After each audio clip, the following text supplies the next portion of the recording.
And now, it's time for another Dice Tower review with Tom Vasel. Welcome to the Dice Tower. It's kind of a scary looking face on this game. In fact, this Abyss, there's actually 5 different covers to it. This is the one that I have, but there's a yellow one. There are different people that are in the game. And I think we should start out by saying Abyss, I think, has some of the most beautiful artwork I've ever seen in a game. The cards, the artwork here is just stunning. In this game, you are recruiting allies from under the sea to help you. Well, they're not as pleasant as that might be. You're just trying to recruit the most lords, and what are you trying to do in this game? You're trying to get the most points. Oh, you want to rule the ocean. I see. You want to be the king of the ocean. I would say queen, but girls can't win this game. But I did. that's not the point. All right. Anyhow, let's take a look.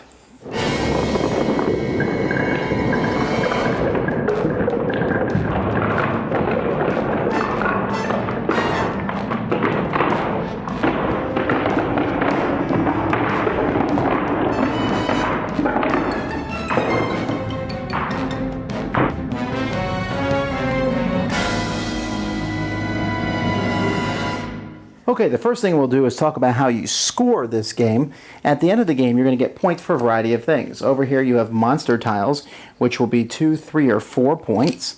You also get these lords or these ambassadors that will join you. They're going to be worth points that are printed on the card. And there are also locations you'll get. Each of these locations will give you points. This gives you 4 points, plus 3 for each of your affiliated allies from the squid race. You will be placing cards in front of you over the course of the game. Affiliations, there's an affiliated guy, and the highest of each color will score points for you. And there might be a few other ways to get points, but that's basically the main way. Now let's talk about how you play the game. On your turn, you're going to start with a pearl, which is the currency of this game. And they look pretty cool. They look like little pearls, the little plastic things. Good thing they're in these little bowls, though, because then they fall over the floor like I just dropped them. And I've had to recover them from the floor multiple times. Now, on your turn, if there are some of these guys are missing, you can spend 1 pearl to add 1 so you have more to pick from. But then you're going to go up. You have an action to take, and your actions are different. One of the actions is searching through this deck. Now, when you do that, you turn over the top card, and then you have to offer it to the other players, clockwise order, if they want it or not. If someone wants it, they pay you a pearl, and you draw another card. And if each person can only buy 1 from you, the second person has to pay you 2 pearls, the third person has to pay you 3. Then it's up to you. Do you want this card? Yes or no. If you want it, you take it in your hand, your turn's over. If you don't want it, you place it here, and you draw another card. And you can keep doing this as time goes by, but when you draw the last card, you have to take it, if no one else buys it from you. But you do get a pearl for your trouble. Then each of the cards that you did not take is placed face down on the color that matches that particular race. In the future, anybody on their turn can draw one of these piles and take every card in that pile rather than go through the deck. Now, occasionally when you turn a card from the deck, it's an enemy. And you can fight the enemy or you can ignore it. If you ignore the enemy, you're going to move this marker down 1 spot. And if you look over here, you'll notice that this marker can move down 6 times. I've never even seen it move down past the 4th time. But whenever you decide to fight an enemy, you get the reward next to it. So if I fight here, I'll get a pearl or a monster tile. Here I get 2 pearls, 2 monster tiles, or 1 of each. Here I get a key token. Here I get a key plus a pearl or a monster token. And once you do decide to fight the monster, then this goes all the way back to the top, and it starts over again. So the 3 actions you have are explore the depths, request help from the council, or you can then basically recruit one of these dudes here. Now when you recruit a dude here, he's going to tell you how much it costs to recruit them. I showed this earlier as victory points. That's actually the victory points. But this guy needs 8 points, and they all have to be blue. So I have to have enough cards in my hand that are blue cards or higher, the squid race, and they have to be 8 or higher. So there's no change, so I could pay this. If I don't have enough money or enough points of cards, you can always pay pearls that are equal to the difference. Sometimes they require multiple colors. For example, this one here needs to have a total of 6 to buy him, and it needs to be blue and 2 other colors. And you have to have all 3 colors represented. This one would be green, 10, all green and 1 other color. Now, when you recruit these guys, the lowest card that you use to recruit is placed in front of you, and that's called an affiliated ally, which could be points at the end of the game. Remember, I already talked about that. The highest value of each color will be worth points to you. So sometimes you'll overpay just so that you have a higher card in front of you at the end of the game. Now, when you recruit these dudes, sometimes they're just like this dude here, the landowner. He's worth 12 points, nothing else. Sometimes like this, when you take the trader, you place him in front of you, you can discard one of your other free lords and replace it with any other lord from the court. So if I had this guy and maybe I had this guy in front of me, I would discard him to take this 12, because that's more points. And many of them give special abilities. Like this landlord here gives you a pearl during each of your turns.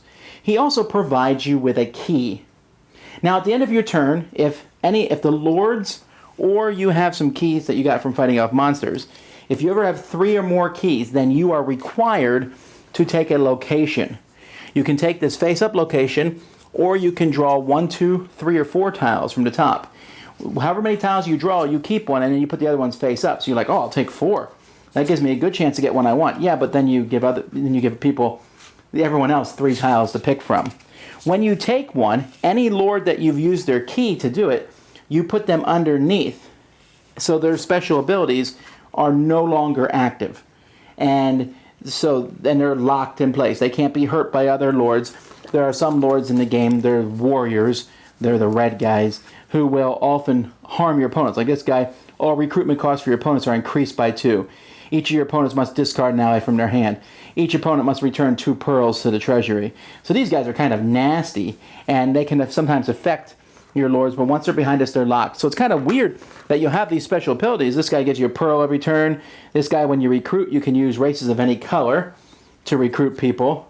So you still need the number, but you can use any color. Those are great special abilities, but as soon as you take the location, they are covered up. The game will go until someone has 7 lords in front of them, or until this deck runs out. When this deck runs out, it's reshuffled, and you just keep going on. And whoever has the most points is the winner of the game. The game actually brings a little score pad in case you can't add it up. I haven't used it yet because it's pretty easy to add everything up. All right, so what do you think of this?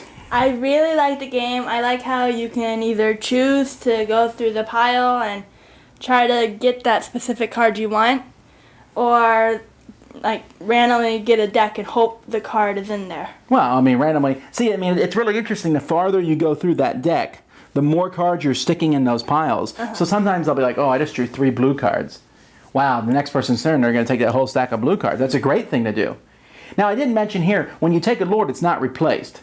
And so as they go away, when you get down to only 2 lords, then they're finally filled up, and whoever makes it go down to 2 lords gets pearls. So sometimes someone's going to buy the one that you want. That happens a lot. Really annoying. But the interaction in this game is more than you might think. You really, first of all, when you turn a card over, someone else can buy it before you do. I turn a card over and go, yes! And Melody hands me a pearl. Oh. Like, I don't even need it, but you do. Why? Really? I don't know. What? Okay, so what do you think of the components? I thought it was really cool. The pearls were annoying after a while. They really are easy to drop and bounce all over, but they're really cool. Like, it kind of balances out for me. I don't know. They are cool, though. The containers also. Yeah, well, no, I love these little shell containers. And I like the cardboard, the keys, I already mentioned the artwork, but it's very colorful too. Has this whole rainbow coral reef. Anyway, I learned after the game that you should never underestimate the monster tiles, because I realized that they were points, like really late on, and I was like, oh, I really need to start getting some of those too. Yeah, but in the games that I've played, some people ignore them completely. They don't think they're worth that much. I like getting them, but I mean, I got like 1. When you take monsters, you're kind of ignoring getting cards, which get you lords, which get you tiles. It's an interesting balance, but if you don't take monsters, that thing ticks down. After a while, you're like, ooh, a key and 2 pearls? Oh, man, There's also very different ways to win. I mean, you're basically collecting one thing to get another thing, to get a third thing, which is something I have railed on before, but I like it here. I should also mention theme. It's really good. Well, I like their theme. Yeah, the theme is cool. It's under the sea and stuff, but I think the theme could have been anything else, really. Could have been a medieval thing, but thank you for not making it. Getting lords in a castle, and then, yeah, thank you. This is something cool. It's unique. It's whimsical.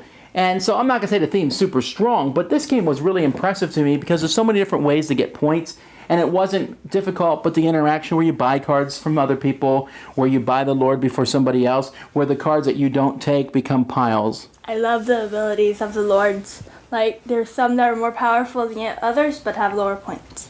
Or some that had, like, no ability at all, but, like, 9 points. Yeah, and that's really interesting. And then some have keys and some don't. And you really want the ones with keys, except it's that really weird thing. It has a key and a really good ability. Mm-hmm. So you're like, I don't know if I want another guy with a key because then my ability goes away. But if I don't do that, I'm not going to get with those locations, which can be a lot of points. Yeah. So this one really has a good recommendation for me. I'm really impressed with this. I'm going to try to find a spot for it on my shelves here. It works well with 2, 3, and 4, although I think it's best at 4. I don't know. Man, it was really good with 3, too. An excellent game. Highly recommend it for me. Abyss. Thanks so much for watching the Dice Tower videos. Find more great videos and reviews, as well as our top-rated audio podcast at Dicetower.com. You can also find other great shows at DicetowerNetwork.com. I'm Eric Summerer, and you've been watching The Dice Tower. The Dice Tower is sponsored by Cool Stuff Inc., where you can find great games for great prices. Cool stuff in stock. Check them out at CoolStuffInc.com. Shut the door.